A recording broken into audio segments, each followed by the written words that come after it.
ওয়াকফ সংশোধনী আইন নিয়ে অপপ্রচারের শেষ নেই। লোকসভা ও রাজ্যসভায় ওয়াকফ সংশোধনী আইন পাশ হওয়ার পর থেকেই শুরু হয়েছে এর বিরোধিতা। কিছু রাজনৈতিক দল ও সংস্থা এই সংশোধিত আইনের সমালোচনা করছে, কিন্তু তারা যা বলছে তার সঙ্গে প্রকৃত সত্যের বাস্তব অবস্থার মিল কতটা। আসুন দাঁড়ানো যাক সত্যের মুখোমুখি। বিরোধীদের বক্তব্যের সঙ্গে বাস্তব চিত্রের তফাৎটা স্পষ্ট করে নেওয়া যাক। সবার আগে জানা দরকার ওয়াকফ সম্পত্তি কাকে বলে এবং এর উদ্দেশ্য কি। ইসলামিক আইন বলে কোনো মুসলিম যদি তার সম্পত্তি ধর্মীয় কারণে সমাজ ও গরিব কল্যাণের জন্য দান করেন, তখন তা ওয়াকফ সম্পত্তি হয়। এই সম্পত্তি দান করলে তা আর দাবি করা যায় না, বিক্রি করা যায় না, কাউকে বিয়ে দেওয়া যায় না। সেগুলি ভালো কাজে ব্যবহার করা যায়। এই বিপুল সম্পত্তির দেখভাল করে ওয়াকফ বোর্ড। একটা মহৎ উদ্দেশ্য নিয়ে তাদের সম্পত্তি দান করেছেন মুসলিমরা, কিন্তু এতগুলি দশক ধরে ওয়াকফ বোর্ড কি তাদের কাজ ঠিকভাবে করছে? তারা যদি ঠিকঠাকভাবে কাজ করত, তাহলে দানশীল মুসলিমদের উদ্দেশ্য সিদ্ধ হতো। তা কি হয়েছে, নাকি ওয়াকফ সম্পত্তি লুটে পুটে খেয়েছে মুষ্টিমেয় কিছু মানুষ? সংশোধনের প্রয়োজন ছিল। কারণটা হচ্ছে ওয়াকফ বলে দাবি করা যে সম্পত্তি, যেমন গোটা ভারতবর্ষে ওয়াকফ সম্পত্তির সংখ্যা নিয়ার অ্যাবাউট 9 লাখ এবং কত একর, প্রায় 9 লক্ষর আশেপাশে, 8 লক্ষ সামথিং, 9 লক্ষর আশেপাশে। এ নিয়ে কনফিউশন আছে। তাহলে এত পরিমাণ ওয়াকফের মধ্যে প্রকৃত ওয়াকফ হিসাবে এনরোল হয়েছে কাদের নাম? আগে তো এনরোলমেন্ট হতে হবে, ডিজিটালাইজেশন হতে হবে, একটা পোর্টালের মধ্যে আনতে হবে। এই কাজটা কিন্তু এতদিন হয়নি। অর্থাৎ কোনটা ওয়াকফ কোনটা ওয়াকফ নয়, এটা স্থিরীকৃত হয়নি। এটা কি দরকার নয়? তাহলে ওয়াকফ অ্যামেন্ডমেন্ট করা দরকার ছিল। তার প্রধান কারণ একটা কি, গোটা ভারতবর্ষে কোনটা ওয়াকফ কোনটা ওয়াকফ নয়। 1995 সালে ওয়াকফ বোর্ডকে অতিরিক্ত পাওয়ার দেওয়া হয়েছিল। তারা সেই পাওয়ারের মিসইউজ করে যেগুলো ওয়াকফ প্রপার্টি নয় সেগুলোকে ওয়াকফ দেখিয়েছে, আর যেগুলো ওয়াকফ প্রপার্টি সেগুলো লুট হয়ে গেছে, চুপ করে বসে আছে। অনেকেই অভিযোগ করছে, আমার কাছে নির্দিষ্টভাবে প্রমাণ আছে, আমি প্রমাণ দিতে পারবো যে ওয়াকিফ দান করে দিচ্ছে দাতব্য হিসাবে, যা অপরিবর্তনশীল, যা হস্তান্তর হয় না, যা বিক্রি করা যায় না, অনন্ত অসীম। যেমন আল্লাহ অনন্ত অসীম, সেরকম আল্লাহর কাছে দান কিন্তু ওয়াকফ সম্পত্তি অনন্ত অসীমটা বিক্রি হয় না, হস্তান্তর হয় না, পরিবর্তিত হয় না, ক্যারেক্টার চেঞ্জ হয় না যান। তারপরে তো লুটে গেছে। এই যে লুটে যাওয়ার গল্প যারা বলছে কেন কেন কেন, তাদের বলি, এই তো আমি জগদম্বিকা পাল মহাশয়, উনি জয়েন্ট পার্লামেন্টারি কমিটির চেয়ারম্যান, মাননীয় এমপি, তাকে 13/11/2024 সালে আমি লিখিত চিঠি করেছিলাম। এই চিঠিতে পরিষ্কার আমি তাকে তথ্য পাঠিয়েছি অনেক। আমি চেয়েছিলাম আমার সাহায্য তিনি নিক। ওই দপ্তর থেকে ফোন এসেছিল আমার কাছে, কথা বলছে আমার। আপনি দেখুন, মাননীয় মুখ্যমন্ত্রীকে লিখিত চিঠি করেছি 2012 সালে। দেখে নিন, 2012 সালে মুখ্যমন্ত্রী রিসিভ, ওয়েস্ট বেঙ্গল মুসলিম অ্যাসোসিয়েশন জেনারেল সেক্রেটারি হিসাবে, ওয়েস্ট বেঙ্গল মুসলিম অ্যাসোসিয়েশন জেনারেল সেক্রেটারি হিসাবে। এই দেখুন এই লেটার, দেখা যাচ্ছে লেটার। আবার দেখুন লেটার 2013 সালে 29/1/2013 মাননীয় মুখ্যমন্ত্রীকে দেওয়া লেটার, ওয়েস্ট বেঙ্গল মুসলিম অ্যাসোসিয়েশন জেনারেল সেক্রেটারি হিসাবে ওয়াকফ লুটের লেটার। এগুলো যে কাগজ আছে সেগুলো ওয়াকফ সম্পত্তি, হাদি মিস্ত্রি ওয়াকফ স্টেট, জোহরা বিবি ওয়াকফ স্টেট ইত্যাদি ইত্যাদি, জাস্ট লুটে গেছে।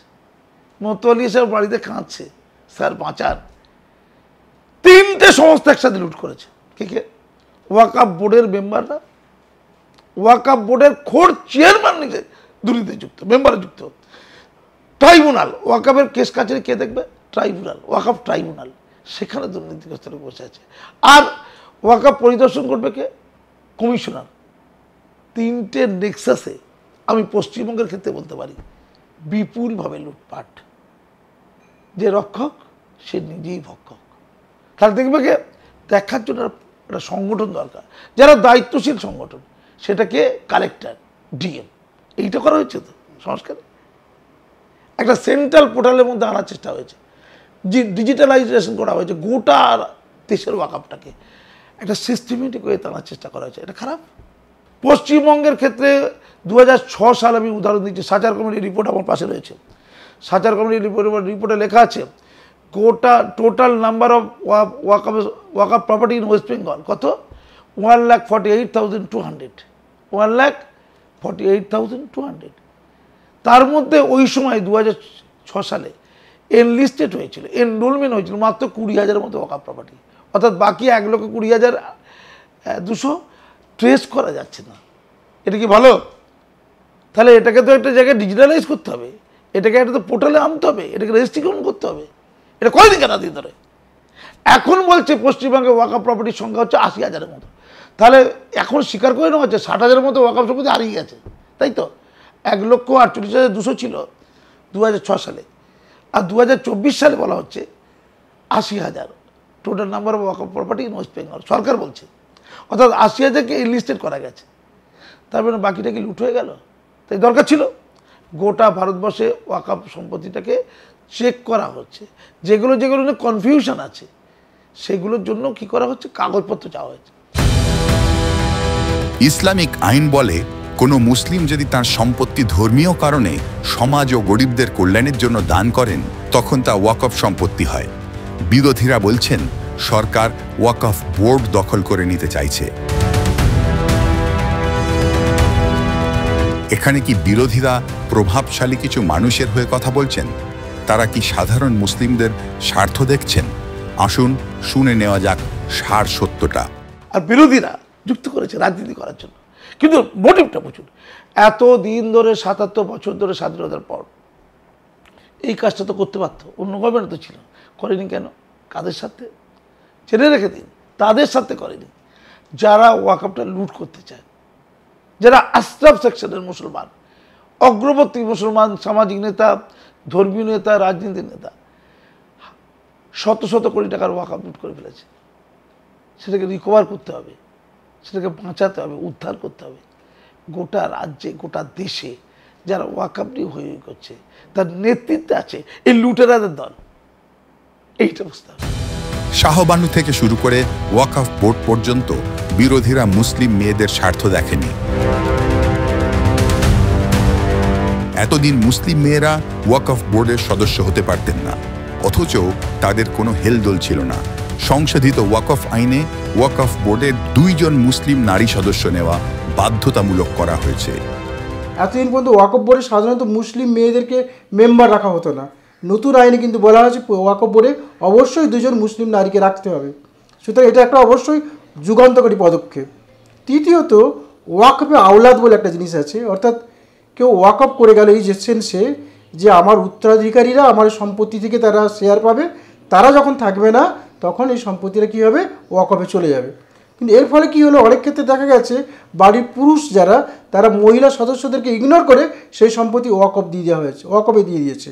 কিন্তু বর্তমান আইনে বলা হলো যে যদি মহিলা এবং শিশু উত্তরাধিকার থাকে তবে তাদের সম্পত্তি কোনোভাবেই ওয়াকফে দেওয়া যাবে না, কারণ তাদেরকে কোনোভাবেই বঞ্চিত করা যাবে না।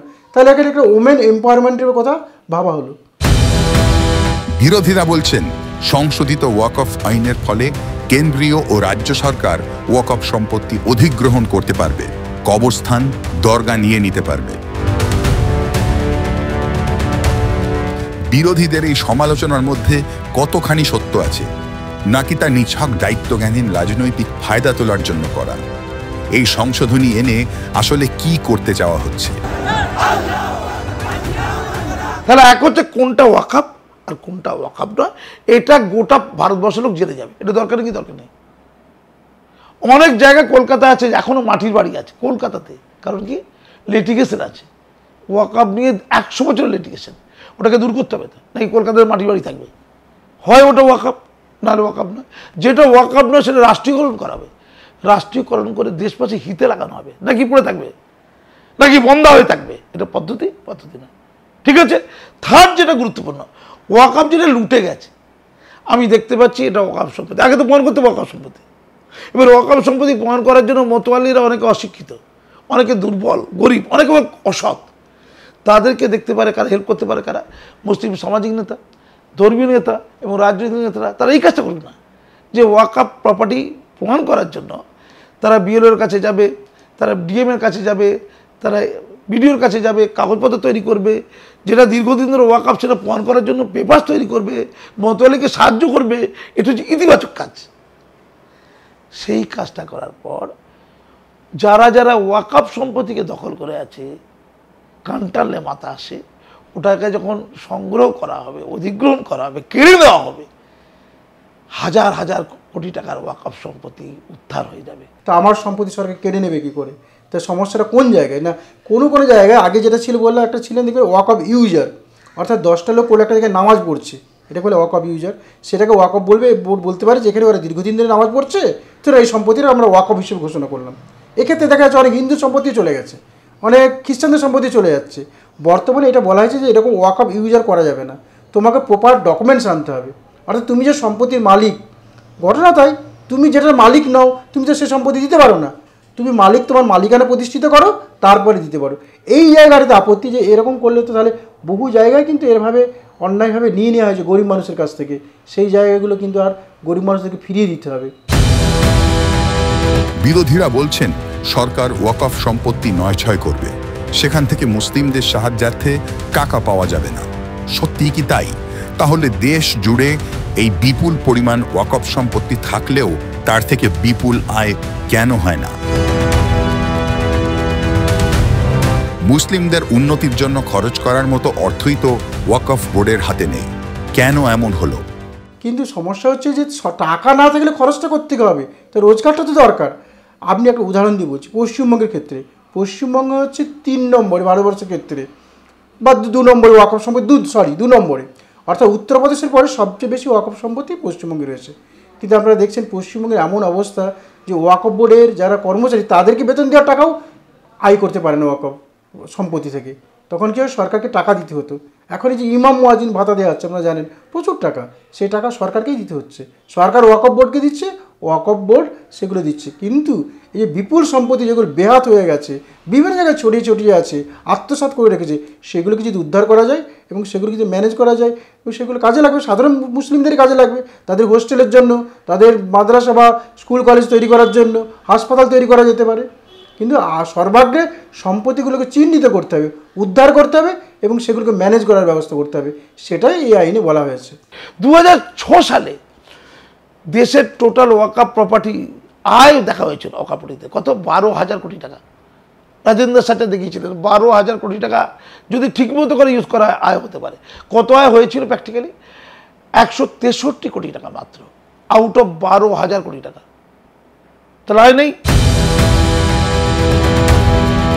বিরোধীরা সবচেয়ে বড় যে অভিযোগটা করছেন তা হলো এই আইন মুসলিমদের ধর্মীয় স্বাধীনতার উপর আক্রমণ।